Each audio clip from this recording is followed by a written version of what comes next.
देखिए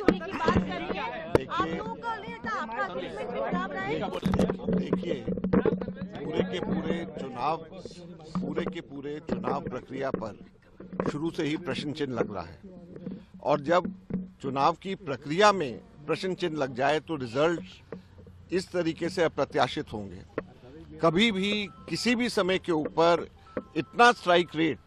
1984 के अंदर भी कांग्रेस का ये स्ट्राइक रेट नहीं था जो कि इस वक्त बिहार के अंदर बीजेपी का स्ट्राइक रेट 90% से भी ऊपर स्ट्राइक रेट, ये किसी को भी उम्मीद नहीं थी और इसमें दाल में काला नजर आता है।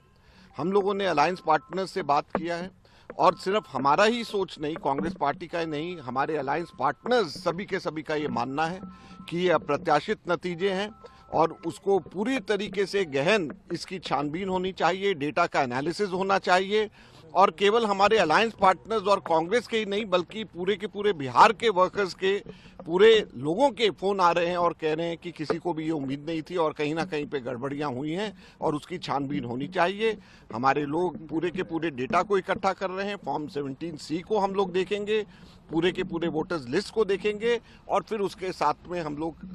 तथ्यों के साथ और आंकड़ों के साथ में वापस आपके बीच में आएंगे। हरियाणा में भी हम लोगों ने बताया, महाराष्ट्र में भी हम लोगों ने बताया, कर्नाटका में भी हम लोगों ने बताया, लेकिन दुख की बात यह है कि इलेक्शन कमीशन के कान पे जूं तक नहीं रेंग रही है। हम लोग विपक्ष के अंदर रह करके लोकतंत्र की रक्षा करने की अपनी भूमिका हम निभाते रहेंगे और उसमें पीछे और हटने वाले और संघर्ष से पीछे हटने वाले कांग्रेस पार्टी नहीं।